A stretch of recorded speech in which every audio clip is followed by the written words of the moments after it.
Give me Psalms 82 and 6. Psalms chapter 82 and verse 6. I have said, ye are gods. I have said, ye are gods. Sister say that brother is no good. He's lazy, unreliable. He broke. He ain't good looking. But guess what, sisters? He's God. He's God. He's God! That's right. Well, let's look at that first. That's what we want. Now, this, put the link. Now, I really like this, and I hope that this can inspire us, and I'm sure it will. Did you put this up too, Ruben? This article? Thank you. Black neighborhood unites to open a grocery store. Now, this is profound. I love this thing. This is in North Carolina. A North Carolina neighborhood has come together to open their very own grocery store after 15 years of being without one. So for 15 years, if you want to go to the store, you had to travel outside of your area to go to the store. Much of Northeast Greensboro, North Carolina, used to buy their groceries from a local Winn-Dixie. But in 1998, despite being profitable, the store in the primarily black and lower income community, poor white trash lived there too, closed down due to the company repositioning itself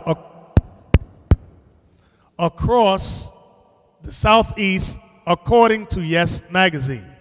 The city of Greensboro attempted to listen to the demands of its citizens and find another grocery store willing to open in the area, but to no avail.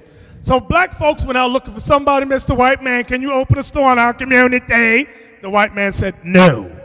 So as a result, residents figured they would have to take matters into their own hands. I love this thing.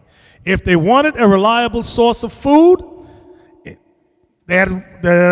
they wanted a reliable source of food, period. In 2012, community members and leaders gathered to form the Renaissance Co-op Committee, RCC.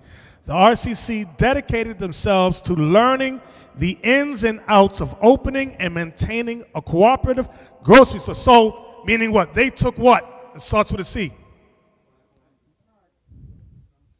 Who said it? Counsel. They sought counsel. They sought counsel. How to do it. They were not familiar with or had the understanding of or the necessary knowledge of how to open up a grocery store, the ins and outs of it, what you need to do to succeed. Okay, where am I at, Abiel? Okay, RCC. The RCC dedicated themselves to learning the ins and outs of opening and maintaining a cooperative grocery store according to the store's webpage. In 2013, the RCC elected its board of directors for what would become the Renaissance Community Co-op, including a black president. All right, so now let's go down to the video. Does that video play right there? Okay. Put the link up for them online. So black folks got together with poor white trash and was able to do something. Now, this is just to inspire us as we come into this truth to do greater and better things. Come up. I want a grocery store. I want a grocery store. I want a grocery store in my neighborhood. In my neighborhood. a place where community, health, and wealth grow with every purchase. We want a grocery store that we own. We own along with our neighbors. I need to be able to walk to my store. I want a store I could walk to. I want a store that offers good jobs. And a living wage. Something that we could call our own. Something that we could be proud of. We want a co-op. We want a co-op. We want a co-op where the employees look forward to going to work. I want a grocery store that doesn't pick up and leave, but that is given back to me as I'm giving to it. So we can decide what is sold in our neighborhood. I want a grocery store where the profits go back into our community. I want a co-op that helps us raise healthy children. That keeps my daddy healthy. We want a store that sells food. I want vegetables. I want vegetables. I want ice cream. I also want ice cream. I love me some ice cream. But this is something that we can own a part of. Don't you want to join us I hope you do. And you can also say it's my store. Make it personal. Make it all about you. You can walk in with your head held high. You can walk in knowing that I've played part in this, that this is a legacy I can leave behind for my children. This is something that I can tell them forever, that we have put our mark here, that we have made this happen. Oh, yeah. Now, that's a good thing. That's a very, very good thing, and it definitely should inspire us. Go ahead. You know what's powerful about that is because just from doing that, that will open up other opportunities, because they're going to need trucks to bring things in. They're going to need farmers. They're going to need all kinds of suppliers to work with this store. So that's going to inspire other avenues of business. Okay, that's what you got to see when you see something like this here, because what it will do, it will spawn ideas in other areas, and it will become a collective community type of thing. And that's how you take over the planet, so you can understand. Exactly. By little examples like this. I just want to make another statement concerning the commercial that we saw, because I was listening to the part where they said that when he goes to work, he can come in with his head held high. That's right. The reason, what's the difference between him holding his head up high when he's coming to a job that he has part ownership, as opposed to going to somebody else's job? When you own something, you take pride in it. When it belongs to you, you would take stock in it. You understand? We had this, me and Deacon Asaph, we had this conversation years ago when we were talking about the reason why they speak about the black communities, projects, and so forth, and the reason why it's so run down is because the people don't own it. Once they begin to own it, then their mentality will change. That's what happens when you own things. When you own things, you will take stock in taking care of it, usually. Give me Jeremiah 29, and let's start at verse 4. I want y'all to understand that we have a lot of work to do as Israel. Knowing that we're Israel and the white man is the devil, that ain't the end all. There's more work that needs to be done. Getting people's minds right, we have to set in order. Come on, Captain. Jeremiah chapter 29 and verse 4. Thus saith the Lord of hosts, the God of Israel, unto all that are carried away captives, whom I have caused to be carried away from Jerusalem unto Babylon. This is during the time of Nebuchadnezzar. Go ahead. Build ye houses and dwell in them. Now remember, we were going to be in Babylon, ancient Babylon, for how many years, brothers? 70 years, 70. We've been here in this spiritual Babylon for almost 400 years. Watch what he says, verse 5 again. Build ye houses and dwell in them, and plant gardens and eat the fruit of them. Now I know in Texas they have a, maybe I don't word it right. They have a, what they got? They're farming, right? They have a farm. Thank you. Go ahead. Take ye wives and beget sons and daughters, and take wives for your sons, and give your daughters to husbands, that they may bear sons and daughters, that ye may be increased there and not diminished. Any Israelite that tells you, although we've been here 400 years, do not obey what we just read, he's an idiot, and if you listen to him, you're an idiot. We ain't got to get no homes or houses, or we ain't got to do nothing. Right, coming back tomorrow. You simple as hell. Yeah, but you can get white women, right? Yeah, right. Read on. And seek the peace of the city, whither I have caused you to be carried away captive. When it says seek the peace of the city, that does not mean don't teach the Bible. You're still supposed to teach the truth out there, but don't be doing what? Breaking laws. That's all he's saying. Don't be robbing and stealing, raping. Don't do that. That's what Jeremiah is telling us. Read that verse again. And seek the peace of the city, whither I have caused you to be carried away captives, and pray unto the Lord for it. For in the peace thereof shall ye have peace. And we want peace. Now, listen. Get me Sirach 37, because it said that they consulted first before they got that grocery store. So that's something that our people hate to do. A lot of our people don't like to seek counsel. Sirach 37, let's start at verse 7. The book of Sirach, chapter 37 and verse 7. Every counselor exalteth counsel, but there is some that counseleth for himself. So Sirach is saying to us, be mindful when you counsel. Some people counsel for themselves, meaning they want to counsel you, but it's going to benefit them in the long run. Read on. Beware of a counselor, and know before what need he hath, for he will counsel for himself, lest he cast a lot upon thee. So before you counsel with somebody, know what need he has before you counsel with him. I told you that story before. Years ago, we would counsel about, is pornography wrong? Now, half the brothers on the council was in love with pornography. So those are the wrong ones to counsel with. Why? Because they liked it. Know what need he has before you counsel with him. Read on. Verse 9, and say unto thee, thy way is good, and afterward he stand on the other side to see what shall befall thee. Go ahead. Consult not with one that suspecteth thee. Don't consult or counsel with somebody that doesn't like you. He or her has an issue with you. He suspects you of evil. Don't counsel with them. Go ahead. And hide thy counsel from such as envy thee. And somebody that's jealous of you or hates you, don't share your counsel with them. Go ahead.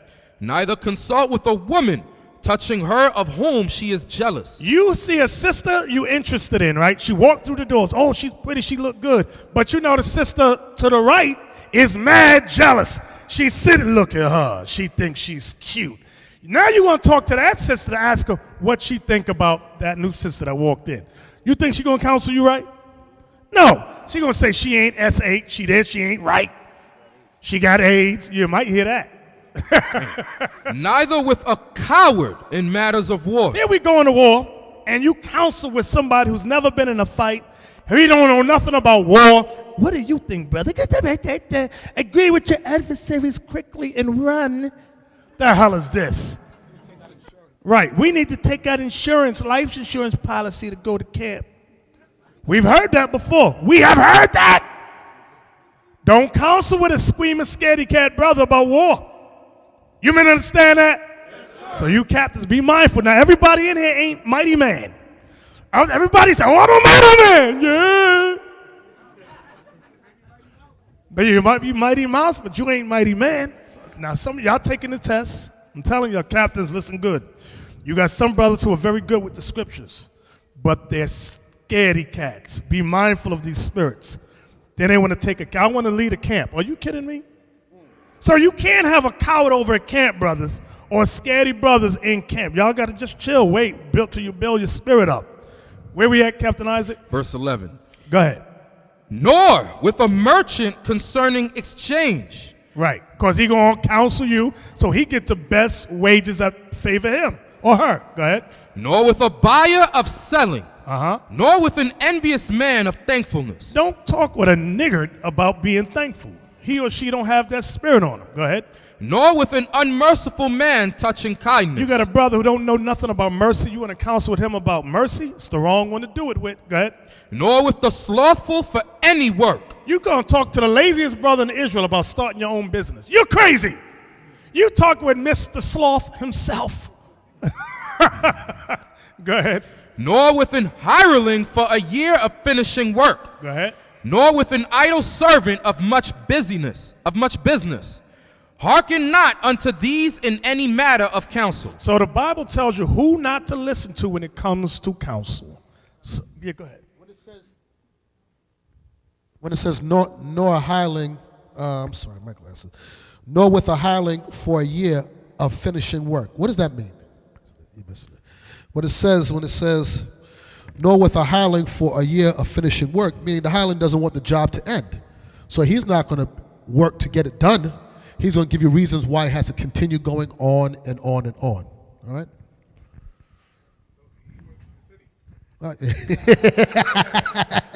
Right.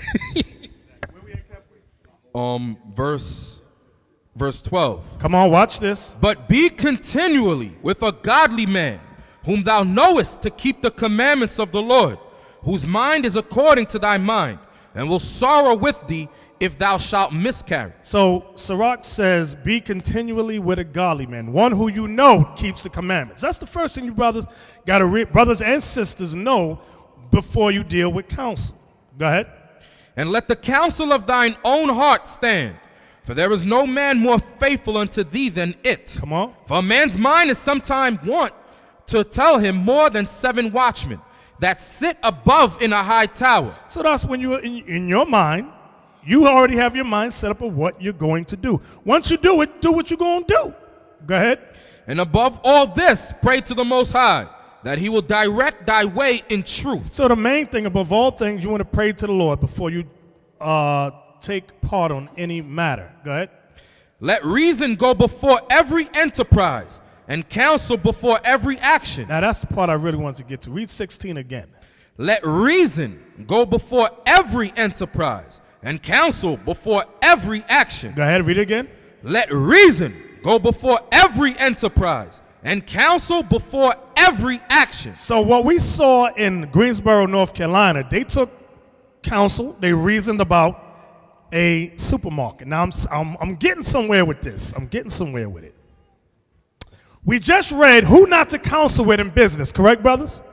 Okay, so now we're going to get to the topic. I know I've not gotten to the topic yet, but now we're getting to the Godfather topic.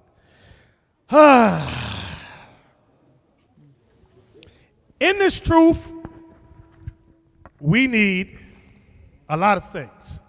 We have a lot of teachers. Brothers are excellent in teaching from state to state, and that's good. That's wonderful. But based upon what we read in Jeremiah 29, there are other things we need in this truth. We always, brothers be getting in trouble. We need lawyers. How about that? We need nurses. We need teachers, because we want our children to learn from us rather than send them to the middle-class white woman or man in your school system, public schools, who are the offspring of the civil rights movement, who was pro-segregation, who hated black kids being in school with white kids. These are our teachers now of our children. So we want to get to a point where we teach our own kids. Okay, everybody understand that? We need doctors. We need a lot of things. We need a lot of things. So it would behoove you brothers and sisters, if you're in school, continue. If brothers and sisters come in the truth, they're in school, encourage them on. Brothers, listen good. You get some sisters, you marry some sisters, they go, oh, I'm married now. Guess what's one of the first things they do? Drop out of school. That's a no-no. That's a no-no. When a sister, I'm starting with sister decide I'm going to drop out of school, she's telling you, I want to be your ball and chain. She's not there to be a ball and chain for you, brothers. She's there to be what, brothers? No, he said that thing quick. Help me! Damn it! Bang the table. Help me!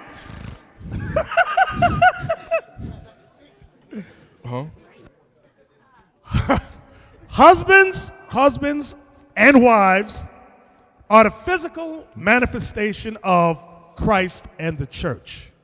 I'm going to say it again. Husbands and wives are the physical manifestation of Christ and the church. Give me that in Ephesians 5. That might have went over some of your heads. Well, what do you mean by that?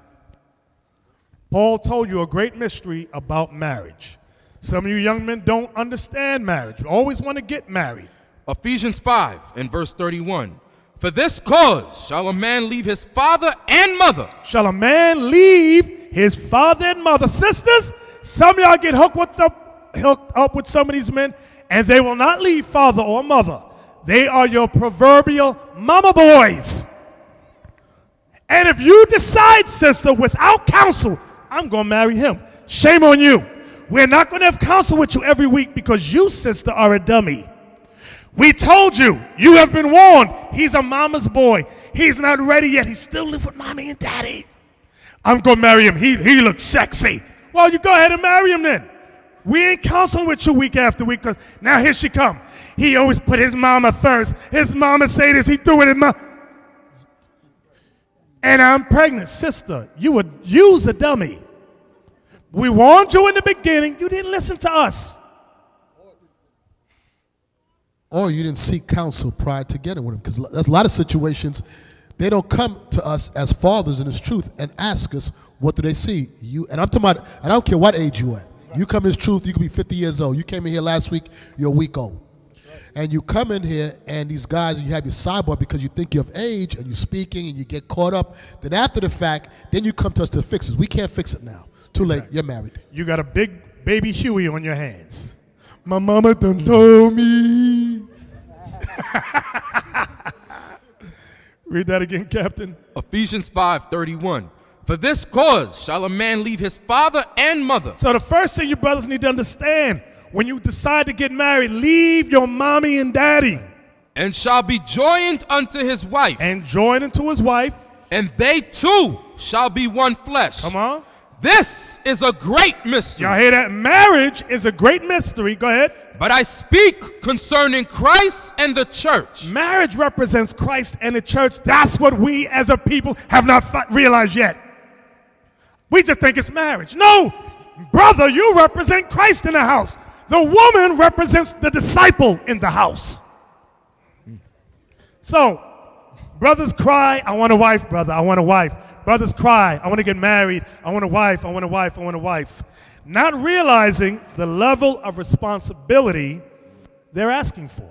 You men, when you say you want a wife, you're saying you are ready for a level of responsibility you have never seen before. And some of you brothers, you want to get married, but you don't realize your responsibility to your wife in this truth. Sisters, some brothers want to marry you, not to build a family at all. They don't want to build a family. They want, as I said, they want that sexual release. When I get that feeling, you know, that's all they want. That's all they want. Then you sisters realize that you have laid down with a black devil, a black or Latin devil. Because he ain't about nothing. He laying home scratching. That's all he do. He don't work. He don't provide nothing. All right?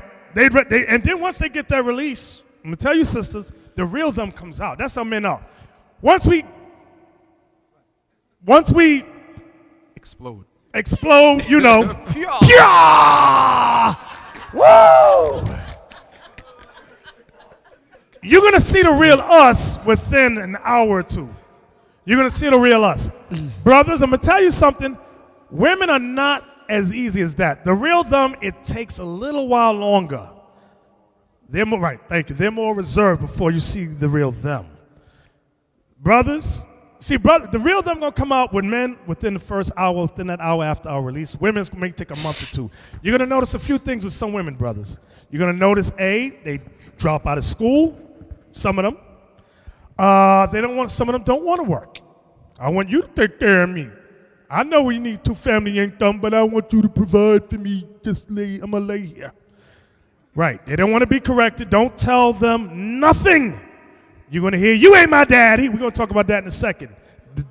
Right. You are lying in your own house. Sisters, I'm going to let y'all know, some brothers in Israel are immature. They are not ready to take the position that Christ took for Israel. So these are things you have to look at. And if you sisters are not wise enough to see that, seek counsel. And we will tell you, it's us up here or some of the captains, just talk. We'll let you know if a brother's ready yet. And go, oh, no, not ready yet. That brother right there, that's a hands-on brother. She go, oh, I like that. No, I don't mean that way. He's violent. That's what I'm talking. He got a temper. Be mindful of getting with that brother so he's able to calm his spirit down and deal with situations. Some brothers want to punch you in the mouth first and ask questions later. Go ahead. And this is for the brothers and sisters. If you all would take full advantage of the leadership that you have here and ask these questions, you'd be surprised how much problems you can get yourself out of. There's so much stuff that we know that we don't share with people, but as counselors we do know, and we can just navigate you. But for some reason, our people, I can count on one hand with 4 fingers left over, how many people listen to counsel concerning marriage. That is the single biggest decision you will make in this truth, other than coming into the truth, is who you pick as a spouse. Children, they're born to you.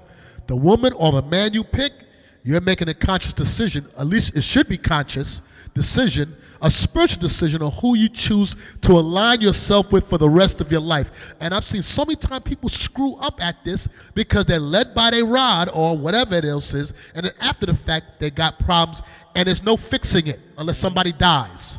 Okay. Get Tobit 8 and 6. Tobit 8 and 6. Right, you can't kill him either.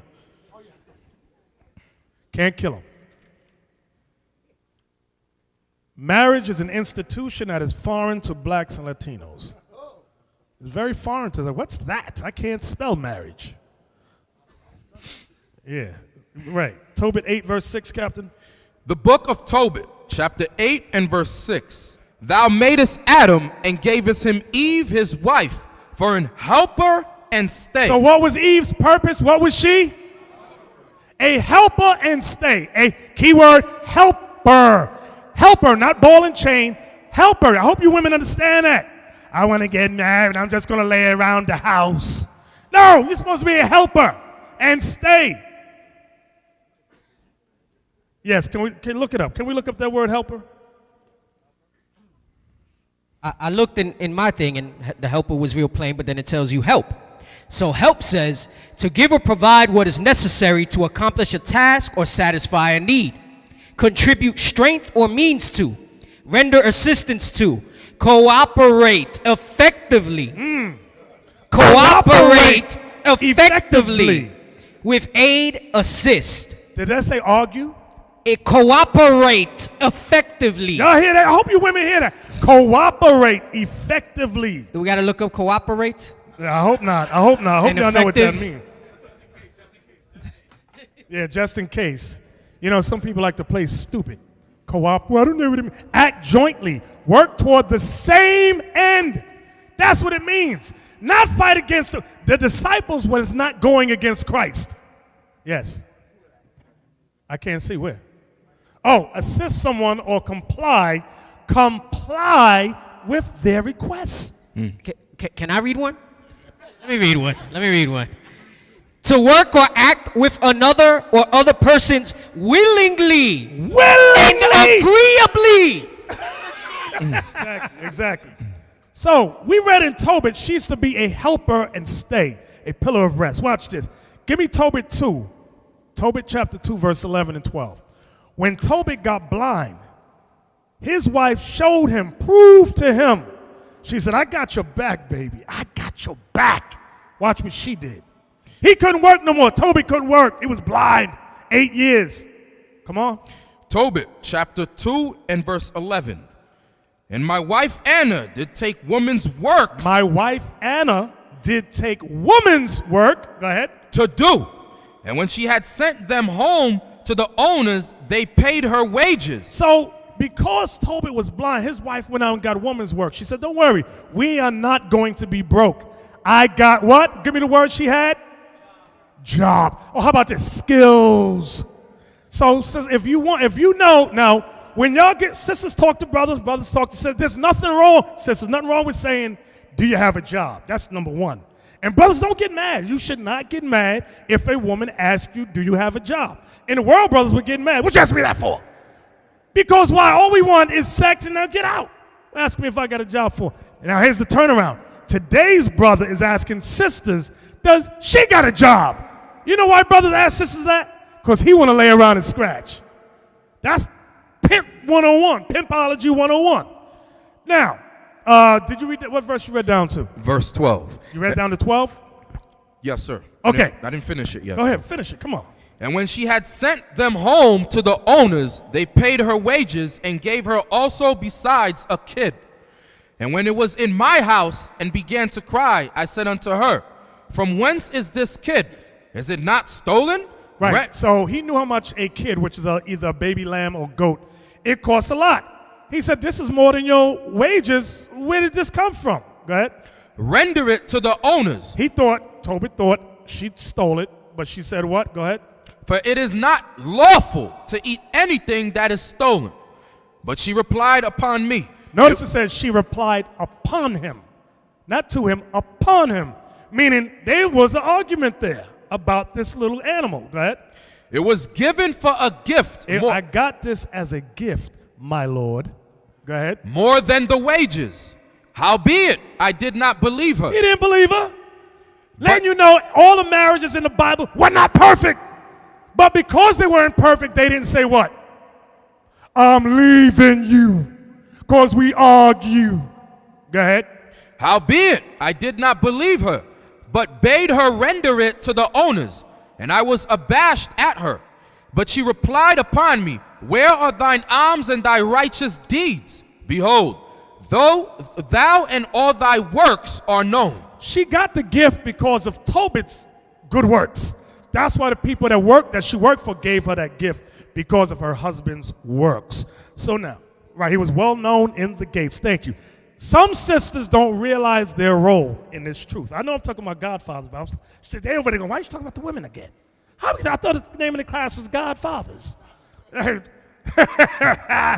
Some sisters don't realize their role in this truth is to be a helper, Titus chapter 2 and verse 3.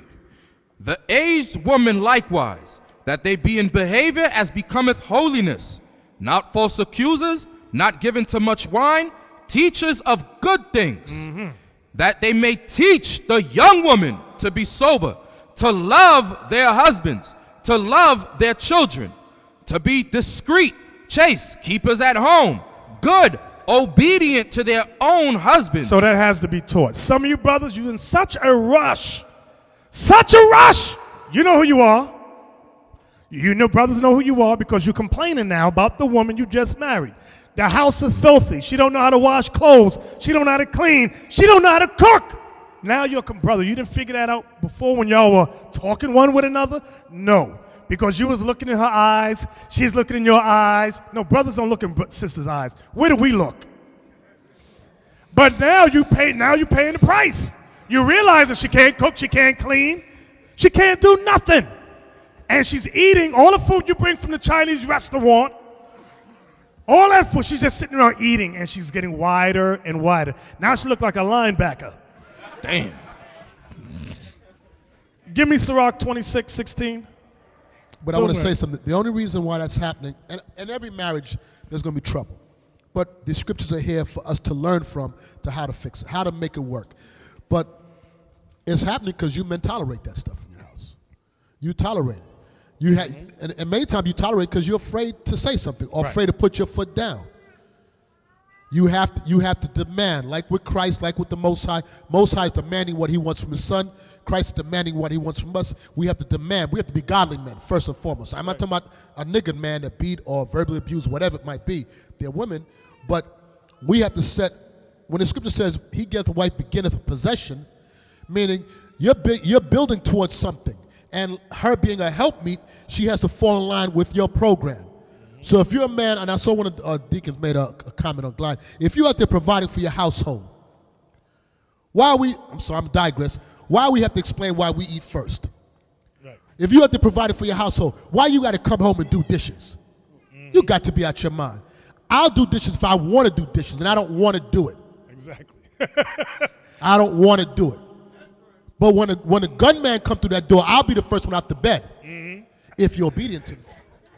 Where we at, Isaac? Sirach, chapter 26, verse 16. Verse 16.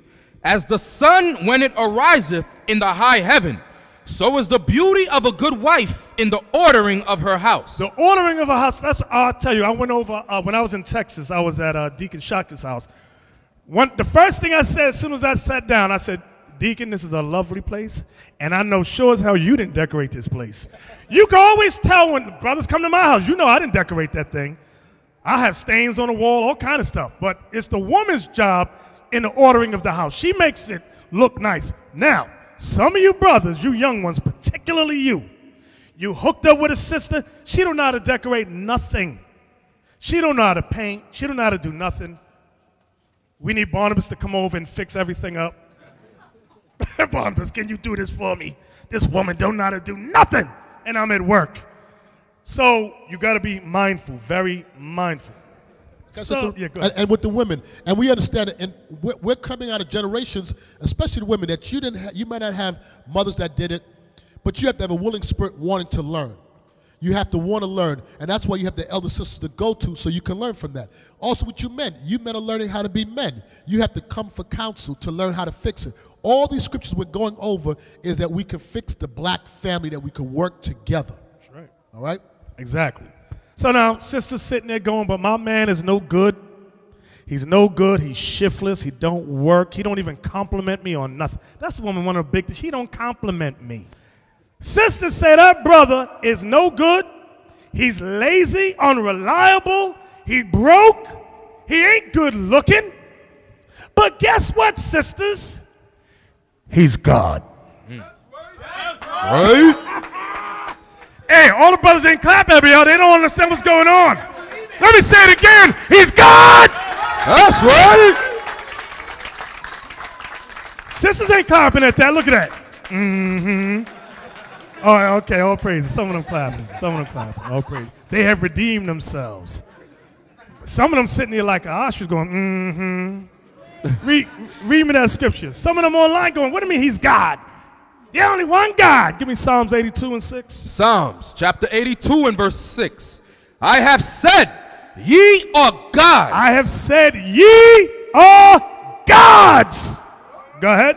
And all of you are children of the Most High. And all of you are children of the Most High. Go ahead. But ye shall die like men. But you shall die like men. That means we went into slavery. We lost our power. We lost our authority. We lost everything, sister. We lost everything. Even in slavery, the white man made sure we didn't have a leg to stand on. We get married, they would take our wife and send her to the next county to get another man. That's what happened. Then they introduced welfare. They said, okay, we're going to pay for your food, clothing, water, shelter, but you cannot have a man figure in the house.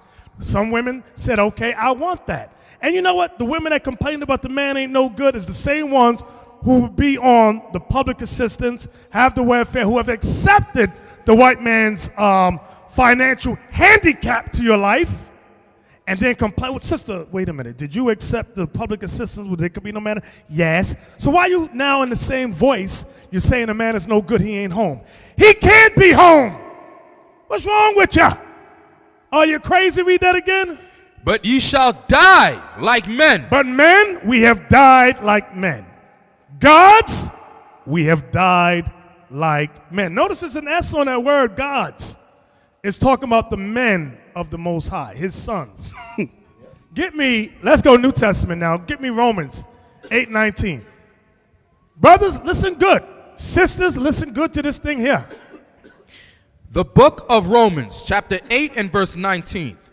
For the earnest expectation of the creature waited for the manifestation of the sons of God. Sisters, I want y'all to understand something about that no good, lazy, shiftless, unreliable black man or Latin man. Everybody's waiting for his manifestation of the sons of God. The entire planet Earth is waiting for him to take his rightful place. And sister, you're going to get your glory only when he gets his glory. Your glory is to support him. When you support him and he gets into that throne, you're going to get your honor, your praise. All that you look for, you shall have. But if you are a scorpion, always biting him, stinging him, oh, you're going to get something all right. Get me Ezekiel 34:31. Sisters always complain. Let me reword my words. Some sisters complain, there's the Bible written in the masculine form. Some scriptures ain't written in masculine. We're going to read them tonight too. The book of Ezekiel, chapter 34, verse 31. And ye, my flock, the flock of my pastor, are men. That's right. Everybody need to understand that thing. God says the flock of my pasture are men, not women. Men. So sister, he might be no good, unreliable, shiftless, but that's why he's here, to get his mind right. He might not be marriage material yet, but give him time. We're working with him. We're trying to build him up. And when he's ready for you, we're going to say, all right, sister, he's ready for you. Take your king. Take your Lord. And it's a beautiful thing when you follow it in that order. Give me Proverbs 8 and 4. The book of Proverbs, chapter 8 and verse 4. Unto you, O men, I call, and my voice is to the sons of men. Y'all see that thing? That thing is beautiful. And my voice is to the sons of men. Does that mean that God doesn't deal with women, brother? No, it don't mean that, but there is an order. And man is first, numero uno, primo. Understand that. It's never the other way around. Now, here we go. Isaiah 13:12. Isaiah 13:12, brothers, you are the godfathers. You are. And this class is going to big you up. We're going to strengthen you. We're going to help you. And if the sisters are in the right frame of mind, she's going to do the same thing. The book of Isaiah, chapter 13 and verse 12. I will make a man more precious than fine gold. Y'all see that? Go ahead. Even a man than the golden wedge of Ophir. I will make a man. Because right now, man, we ain't nothing in society. Last hired, first fired. Women get the better jobs. They're put in positions of authority over the man. That's all right. That's okay. Understand. There's examples in the Bible. There was an example in the scriptures of a sister who was made head over an entire empire. Okay, give me the book of Esther. Sisters, listen good. You might, when you leave home, sisters, some of y'all in here got good jobs. I know. Sisters online, we get emails all the time. They got good jobs. Very good jobs, and they make very good money. You want to get with a man who understands that, but more importantly, sister, you want to understand your role. Because some women think, I make more cheddar than you, I'm better than you. I'm running things up in here. I run the house. I wear the pants in the house. Let's see if Esther said that thing. Esther, chapter 9, verse 29. Then Esther the queen, the daughter of Abihail, and Mordecai the Jew, wrote with all authority to confirm the second letter of Purim. So when you read this history, Esther used her authority to benefit who? Israel. She didn't forget. She did forget. Mordecai had to put her back in the right frame of mind. But when she got back in her right frame of mind, she used her authority over the entire Persian Empire to save her people, Israel. That's what she did. That's what women have to have in their mind. They have a position of authority. Okay, let me use this to help my people. Let me use the monies I make to support my nation, my people, my family, my husband. Give me 1 Corinthians 11:3 now. So now, sister, you understand as a helper and stay, you have to use your power, your authority, your know-how to support your nation of Israel, support your family, support your husband. That's your job when you have that authority in the world. And men, if you marry a sister who has authority in this world, don't pull her down. Don't try to destroy her. Come on. 1 Corinthians chapter 11 and verse 3. But I would have you know that the head of every man is Christ, and the head of the woman is the man. That's what the Lord is looking for. He's only looking for women that acknowledge that thing. When a woman has an attitude and does not acknowledge it, the Lord can't use her. She's in that Christian 50-50, my way or the highway frame of mind. God cannot use her. Maybe in the evil sense he can, but not in righteousness, because her mind ain't right. Now, give me Galatians 3, because here's the Christian woman's ammunition. Against all the scriptures we read, the Christian woman will run here. Galatians 3, 28, 29. The book of Galatians, chapter 3 and verse 28. There is neither Jew nor Greek. There is neither bond nor free.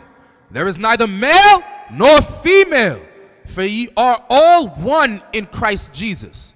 And if ye be Christ, then are ye Abraham's seed and heirs according to the promise. So the subject of verse 28 and 29 is being Abraham's seed and heirs. What's that next word? Heirs of what? According to the promise. According to the promise. So when Paul says there's neither Jew nor Greek, it's in keeping it in context. He's talking about being an heir to promise, correct? So being an heir, when he says there's neither Jew nor Greek, who can explain that part right there? There's neither Jew nor Greek. 1, 2 hands, 3 hands.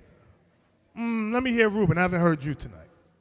The history between Israel and the Greeks is 2 Maccabees 6 and 6 through 9.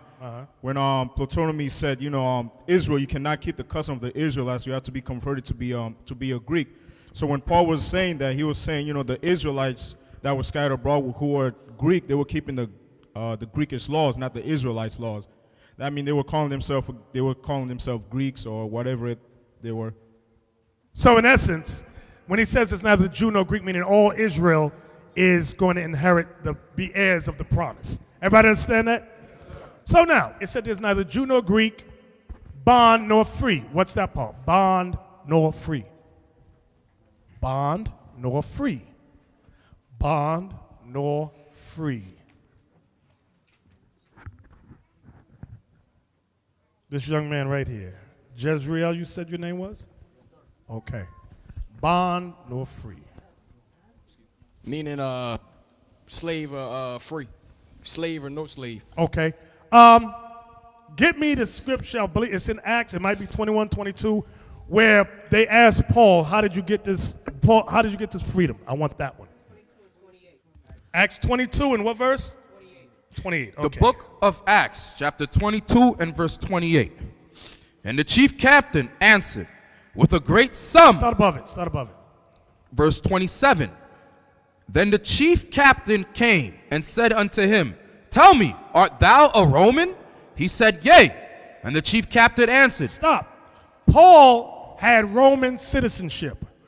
Roman citizenship gave you, what's that, blanche? What is that? Carte blanche. To be a Roman citizen, you were over all the other nations when you had that Roman citizenship. You were not under the same rules as the, what's the word? As the regular Joe under Rome.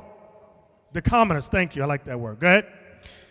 And the chief captain answered, With a great sum obtained I this freedom. With a great sum obtained I this freedom. What freedom? To be a Roman citizen. To become a Roman citizen, you could travel where you wanted to go. Like, that's why when a lot of y'all don't understand, Peter and them did not have the liberty of traveling to all these different places. Paul did. He was a Roman citizen. He could go here, he could go there.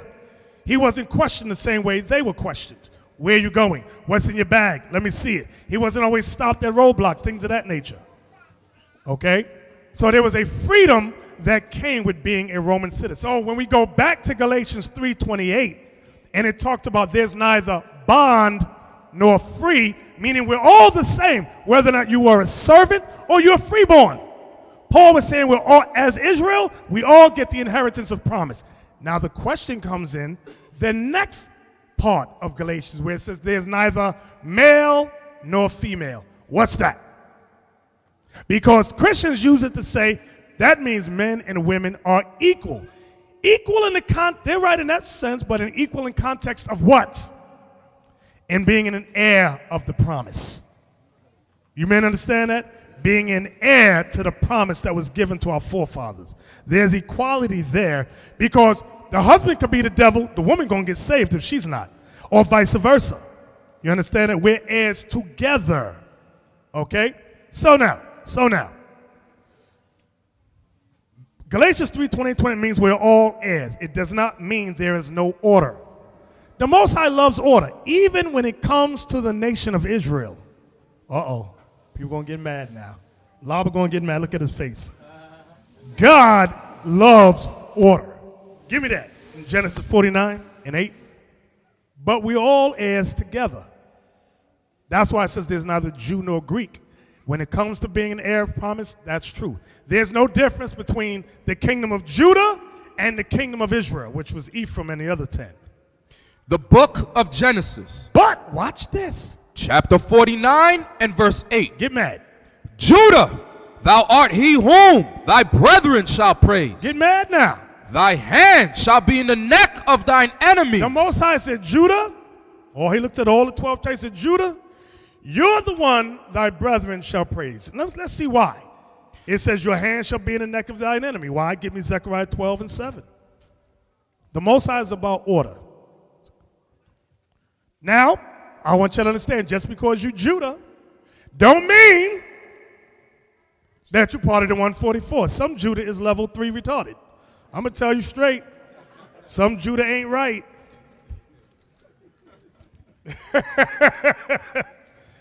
You got that? I'm getting it. Zechariah 12 and 7. Zechariah 12 and verse 7. The Lord also shall save the tents of Judah first, that the glory of the house of David and the glory of the inhabitants of Jerusalem do not magnify themselves against Judah. So the Most High said, I'm going to raise Judah first. They're going to be the teachers. They're going to be the ones in the forefront of this thing. That's how the Most High set it up. Okay? Now, when it comes to the lands of Israel, there's order. Of all the allotments of land, get me that in Psalms 87, Benjamin's favorite scripture. Psalms 87, 1 to 3. The book of Psalms, chapter 87 and verse 1. His foundation is in the holy mountain. That's the land of Israel. Come on. The Lord loveth the gates of Zion more than all the dwellings of Jacob. The gates of Zion is Jerusalem. He says, I love Jerusalem more than all the lands of Israel. Go ahead. Glorious things are spoken of thee, O city of God. O Selah. city of God. Selah, meaning all praises to the Lord. That's what that. It does not mean Selah. Don't mean Haile Selassie. It don't mean that. The hell is going on here? So now, I got to get back to the man. I got to get back to the Godfather topic. Let me go back. Sisters, your man, we have read that he is God on the earth. That don't mean he's the Most High. It don't mean he's Christ. But he is under that, give me the word. He's under that title right there. Watch this. Watch this, Numbers 30 and 1. Come on. The book of Numbers, chapter 30 and verse 1. Let's show you the man's God-like authority. And Moses spake unto the heads of the tribes concerning the children of Israel, saying, This is the thing which the Lord hath commanded. If a man vow a vow unto the Lord, or swear an oath to bind his soul with a bond, he shall not break his word. He shall do according to all that proceedeth out of his mouth. So now, Moses reminded you Israelite men, whatever you say you're going to do it before the Lord. But now he says, he addresses the woman. Watch. If a woman also vow a vow unto the Lord, and bind herself by a bond, being in her father's house in her youth. Being in her father's house in her youth. She's a daughter. Go ahead. And her father hear her vow, and her bond wherewith she hath bound her soul, and her father shall hold his peace at her. Then all her vows shall stand, and every bond wherewith she hath bound her soul shall stand. So the vowing went into, she goes before the Lord to send up prayers. She's praying to the Lord verbally. The Father can hear her. Whatever she's asking the Most High for, wants him to do for her, if he doesn't interject everything that the daughter has prayed for, the Most High said, because the Father did not intervene, she shall bind herself with what she says. Read. But if her father disallow her in the day that he heareth, meaning he hears the daughter say something stupid in that prayer, oh, Heavenly Father, I want to marry Denzel Washington. Make me his wife. No, stop. That's stupid. Don't pray for that. Go ahead. Not any of her vows or of her bonds wherewith she hath bound her soul shall stand. And the Lord shall forgive her because her father disallowed her. So the Father has power for the Lord to go before the Lord and say, Lord, do not listen to her prayer. That was stupid. Forgive her, Father. Go ahead.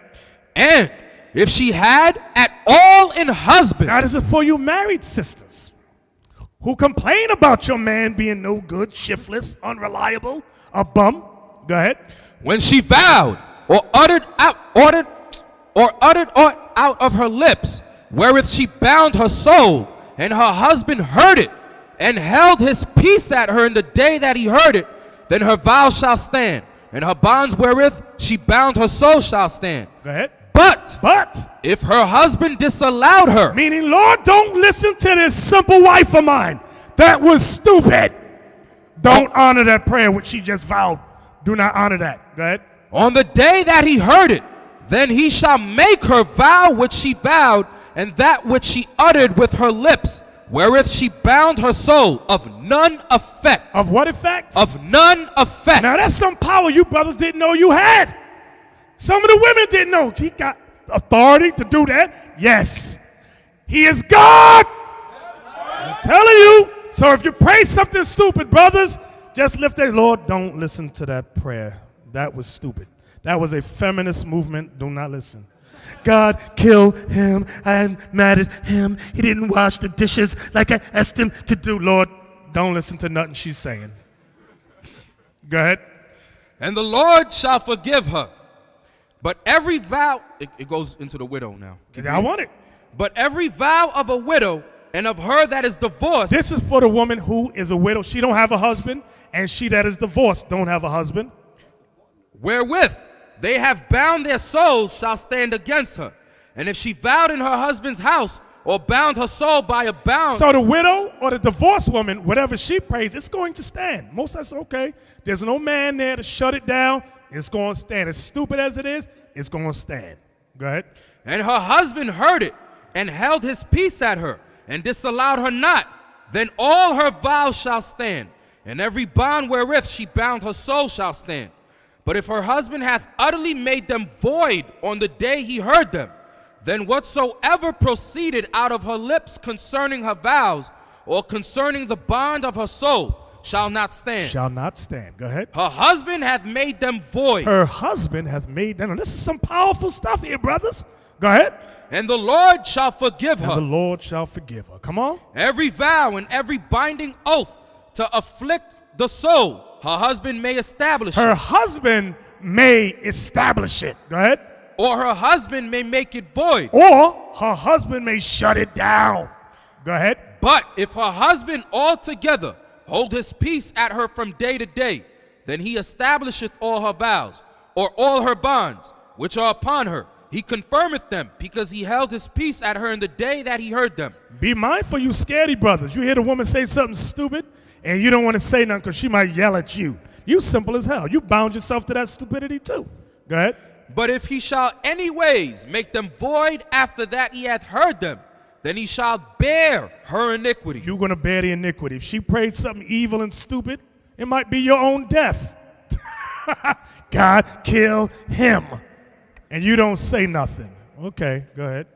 These are the statutes which the Lord commanded Moses between a man and his wife, between the father and his daughter, being yet in her youth in her father's house. So now, does that mean God does not deal with the woman? No, it does not mean that. Now, sisters, when we read this, some sisters read about how the Lord used certain women, and they use those scriptures to mean, I am superior to the man.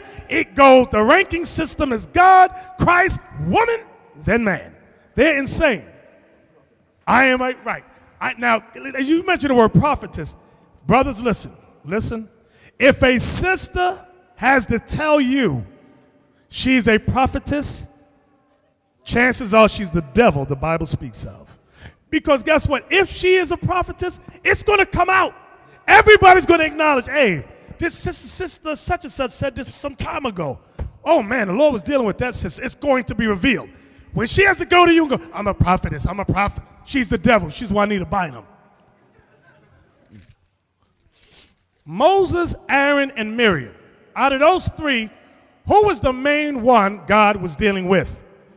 Moses. Okay, Exodus 7:7. Read that. The book of Exodus, chapter 7 and verse 7. And Moses was 80 years old, and Aaron What is 80? 80. Moses was 80 years old when God was dealing with him, when he repented. And it says, and Aaron what? And Aaron 83 years old, when they spake unto Pharaoh. Now here's my question. Miriam, was she younger or older than them both? She was older. When you read Exodus 2, remember she was the one that walked the baby Moses down the Nile. Remember? And it says when Pharaoh's daughter saw the baby in the in that basket, it was Miriam that said, do you want me to fetch a midwife for the baby? And Pharaoh's daughter said yes. And it says Miriam went and got the mother. Miriam was way older than Moses and Aaron. I said that for a reason. Just because Miriam was older, does that mean she was in charge? No. Because what book and chapter is the proof of that? Numbers chapter 12. Numbers chapter 12. Now, in case nobody read this before, because I know a lot of you are new, we're going to read a little bit of it. Give me that, Isaac. Yes, sir. The book of Numbers, chapter 12 and verse 6. And he said, hear now my words. If there be a prophet among you, I, the Lord, will make myself known unto him in a vision, and will speak unto him in a dream. My servant Moses is not so, who is faithful in all mine house. With him will I speak mouth to mouth, even apparently, and not in dark speeches, and the similitude of the Lord shall he behold. Wherefore, then were ye not afraid to speak against my servant Moses? Because Miriam and Aaron was railing on Moses about the Ethiopian woman. Go ahead. And the anger of the Lord was kindled against them, and he departed. And the cloud departed from off the tabernacle, and behold, Miriam became leprous, white as snow. So that proves that Miriam was a so-called black woman. That's number one. Number two, it shows you that the Lord ain't dealing with loudmouth women. When you read in Exodus, was Miriam a prophetess? The book of Exodus, chapter 15 and verse 20. And Miriam, the prophetess, the sister of Aaron, took a timbrel in her hand, and all the women went out after her with timbrels and with dances. Miriam, the prophetess, would lead the women in song and dance. And that must have been a beautiful thing. See a whole bunch of women just singing and dancing, honoring you. Oh, I can't wait. They didn't want to sing and dance now, but you go and sing and dance. So what Miriam was a prophetess, but she got out of order in Numbers 12, so the Most High had to smite her. So although I'm dealing with you, Miriam, wha-pow! Now there's another one. In Acts, it said there Philip had 7 daughters. Acts 21, verse 9. I'm reading this to show you that the Lord does deal with certain sisters who stay in order, who are respectful of the order. Come on. Acts chapter 21 and verse 9. And the same man had 4 daughters, virgins, which did prophesy. Virgins which did prophesy. Now there's 2 kinds of prophesying. One prophesying is when you're reading the scriptures like it says in Revelation 19 about the spirit of, it says, testimony of Jesus is the spirit of prophecy. That's when you're going through the scriptures. The second kind is when you have dreams and visions of things which will come to pass in conjunction with this. So that's the second kind. So now, I'm going back. So we read all of that to show you that God does deal with women. He deals with men, but there's always an order. He deals with all the tribes. There's an order. He loves all the lands of Israel, but there's an order.